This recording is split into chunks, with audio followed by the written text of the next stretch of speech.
हाँ जी फ्रेंड्स, क्या हाल चाल। Welcome back to my channel. तो जिस तरह से जनाब एंड मैडम ये लोग दोनों बहुत दिन से गायब हैं, उसी तरह से इन्हीं के नक्शे कदम पे चलते चलते चबूतरा भी 5-6 दिनों से गायब है। यानी कि तीनों में से किसी का भी व्लॉग अभी तक नहीं आया था। लेकिन कुछ टाइम पहले ही चबूतरा का व्लॉग आया है। फाइनली 5 दिनों के बाद चबूतरा ने अपना व्लॉग डाला, जिसमें साफ समझ में आ गया कि चबूतरा एंड उसके इन लॉज के बीच में ज़रूर बहुत बड़ी कुछ प्रॉब्लम हुई है, जिसकी वजह से 5 दिनों तक चबूतरा ने व्लॉग नहीं डाला था। एंड इन सब की जो कड़ियाँ हैं ना, वो घूम फिर करके गुटखा किंग पे अटक जाती है कि जो कुछ भी किया है, जो कुछ भी बोला गया है, जो कुछ भी हुआ है, वो सब गुटखा किंग ने किया है। चबूतरा पे चिल्लाना, चबूतरा को व्लॉग बनाने से मना करना, चबूतरा अपने इन लॉज के साथ में टाइम स्पेंड नहीं कर रही है, इस बारे में दोनों की लड़ाइयाँ होना, ये सारी चीज़ें, ये सब कुछ गुटखा किंग ने सामने से चबूतरा को कहा है, जिसके वजह से उनके घर में काफ़ी हल्ला, काफ़ी शोरगुल हुआ, जिसकी आवाज़ बाहर तक फैल चुकी है। एंड बाहर के लोगों से ही ये जानकारी निकल कर के सामने आई है कि चबूतरा एंड उसके इन लॉज के बीच में बहुत बड़ी झगड़ा आप समझ लो, या फिर बहुत बड़ा ड्रामा हुआ है, जिसके वजह से उसके इन लॉज इतनी जल्दी वापस जा रहे हैं। बिकॉज़ जिस तरह से उन लोगों ने अपना इतना लंबा लंबा बैग लेकर के आए हुए थे, सब कोई प्रॉपर ये चीज़ फिक्स थी कि वो लोग कम से कम 15-20 दिन तो रुकने ही वाले थे।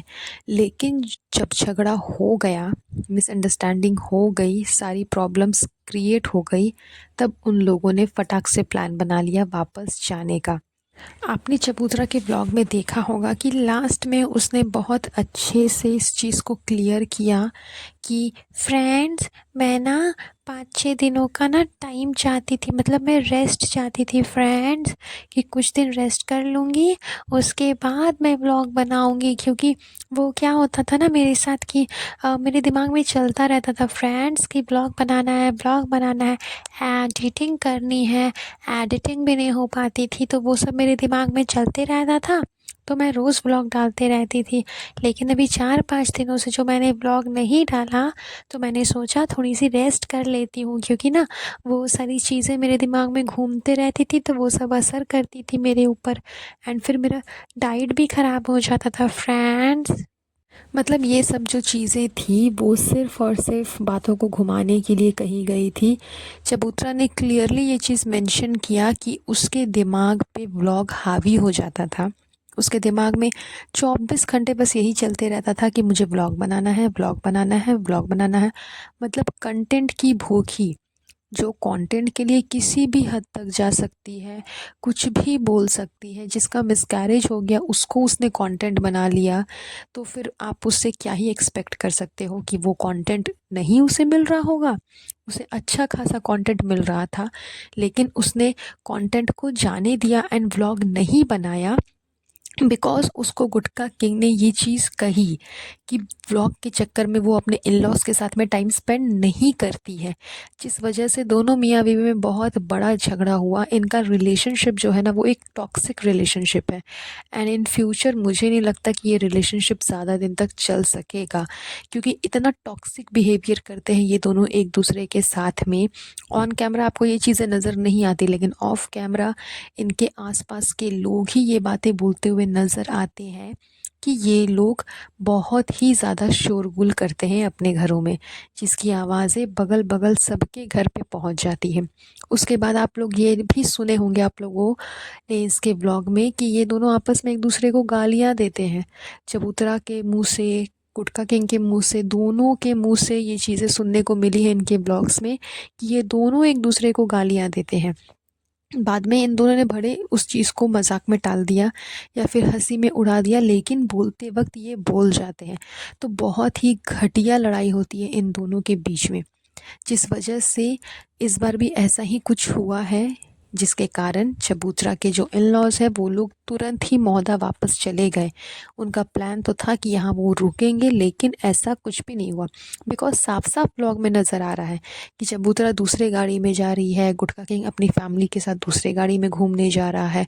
मतलब सिर्फ घूमना फिरना, यहाँ लेकर के चलो, वहाँ लेकर के चलो, ये खाएंगे वो खाएंगे, अलग अलग गाड़ी में जाएंगे। मतलब सिर्फ इन लॉज को घुमा देना है उनको। सिर्फ आप एक तरह से ये बोल दो ना कि रास्ता नापना बोलता है ना, कि रोड पे जाना है गाड़ी में बैठ करके, रोड देख करके आ जाना है, वही चीज़ें करवाई गई उनको।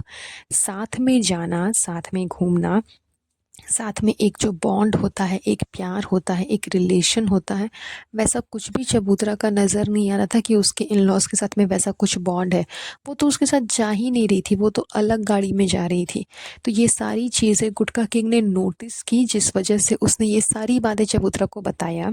उससे कहा कि तुम व्लॉग के चक्कर में मेरे पेरेंट्स के साथ में टाइम नहीं बिताती हो, जिस वजह से दोनों का बहुत बड़ा झगड़ा हुआ एंड इसके इन लॉज वापस चले गए। यही कारण है कि आप लोगों ने ये भी देखा होगा व्लॉग में कि गुटखा किंग की जो मम्मी है वो जाते समय बहुत रोने लगी। यहाँ तक कि जब वो जा रही थी तो चबूतरा ने उनसे कहा भी कि जब हम घर रेनोवेट करा लेंगे ना, तब आप लोग आना, तब आप लोग आकर के यहाँ पे रहना। एंड वो लोग यहाँ वापस नहीं आए, इसीलिए चबूतरा ने दोनों घर एक साथ रेनोवेट करने के लिए दे दिया। ये चाहती तो एक एक करके दोनों अपने घरों को रेनोवेट कराती, कि पहले एक घर करवा लेती हूँ फिर दूसरे घर करवाऊँगी, ताकि रहने के लिए भी कोई प्रॉब्लम ना हो। तो जानबूझ करके इसने इसीलिए ऐसा किया ताकि इसके इन लॉज यहाँ पर रुके नहीं, क्योंकि ज़ाहिर सी बात है कि दोनों घर अगर रेनोवेट होगा तो वो रहेंगे कहाँ। अम्मी के घर में तो जगह है नहीं कि वो वहाँ रहेंगे। एंड मैडम साहिबा तो अपने 5 BHK में किसी को एंटर तक करने नहीं देती। वो अपनी सासू माँ को नहीं एंटर करने देती तो फिर अपनी ननद की सासू माँ को क्या ही एंटर करने देगी। तो इस वजह से ये सब कुछ जानबूझ के चबूतरा ने किया ताकि वो लोग यहाँ से चले जाएं। एंड बात रह गई उनके वापस ना आने की, तो ये चीज़ भी क्लियर कर दिया इसने कि जब तक घर रेनोवेट नहीं होगा तब तक आप लोग मत आना। अब ये डिले कर करके घर को रेनोवेट करवाएगी, क्योंकि घर रेनोवेट करना कोई एक दिन का काम तो है नहीं। तो यही सारी चीज़ें ब्लॉग में देखने को भी मिली एंड समझ में भी आ गई कि क्या कारण था जिसके वजह से गुटखा किंग की मम्मी जाते टाइम इतना ज़्यादा रोने लगी। वैसे तो खैर वो हमेशा ही रोती है जब भी गुटखा किंग मौदा से मुंबई वापस आता है, लेकिन इस बार जब उनको पता था कि 20 दिन के बाद या फिर घर रेनोवेट होने के बाद वो लोग वापस आएंगे ही एंड यहीं पे शिफ्ट हो जाएंगे, अपने बच्चे के साथ यहीं पे रहेंगे, तो रोने की कोई बात नहीं थी। लेकिन फिर भी वो रोई एंड उनके रोने के बाद गुटखा किंग ने अच्छा खासा क्लैरिफिकेशन दिया इस बात पे कि मम्मी क्यों रो रही थी। मैं भी रोने लग जाता हूँ कभी कभी, मैं और मम्मी बहुत ही कमज़ोर दिल के हैं। तो ये सारी बातें गुटखा किंग को बोलने की कोई ज़रूरत नहीं थी, क्योंकि आज से पहले भी इसकी मम्मी रो चुकी है। लेकिन इस बार उसने इस चीज़ को जानबूझ करके क्लियर किया, क्योंकि उनको पता है कि उनके घर में क्या हो रहा है, उनके घर में क्या चीज़ें चल रही थी, क्या कारण था जिसकी वजह से उसके मम्मी पापा इतनी जल्दी वापस चले गए। एंड साफ साफ नज़र आ रहा है कि चबूतरा ना तो अपने इन लॉज को रिसीव करने गई, ना ही उनको छोड़ने के लिए स्टेशन तक ड्रॉप करने गई। तो दोनों में से किसी भी चीज़ों में वो नहीं गई। तो उसका क्या बॉन्ड है अपने इन लॉज के साथ में, एंड वो कितना टाइम स्पेंड कर रही थी अपने इन लॉज के साथ में, ये साफ साफ नज़र आ रहा था। जो क्लैरिफिकेशन उसने अपने ब्लॉग के एंड में दिया कि मुझे अपने फैमिली के साथ में टाइम स्पेंड करना था, इसीलिए 5-6 दिन तक व्लॉग नहीं बनाया, तो वो तो साफ साफ झूठ है, क्योंकि वो साफ व्लॉग में नज़र आ रहा है। इसके अलावा भी इनके इस व्लॉग में काफ़ी कुछ है जिसके ऊपर बात किया जा सकता है, जो कि मैं नेक्स्ट पॉडकास्ट में ज़रूर डिस्कस करूँगी। आज का ये पॉडकास्ट हम यहीं पर एंड करेंगे एंड बहुत जल्द मिलेंगे आप लोगों से एक नए पॉडकास्ट पे। वेल गाइज, चलिए आज का ये पॉडकास्ट हम यहीं पर एंड करेंगे। आई होप आपको आज का पॉडकास्ट पसंद आया होगा एंड आई नो अगर आपको पसंद आया है तो आपको क्या करना है, प्लीज़ चैनल को सब्सक्राइब करिएगा, लाइक करिएगा, इसे ज़्यादा से ज़्यादा शेयर करिएगा ताकि चबूतरा को अपनी हरकतें सुधारने का मौका मिल सके। तो चलिए बहुत जल्द मिलेंगे नए पॉडकास्ट में, तब तक के लिए अपना ध्यान रखिए। Have a nice day, bye bye.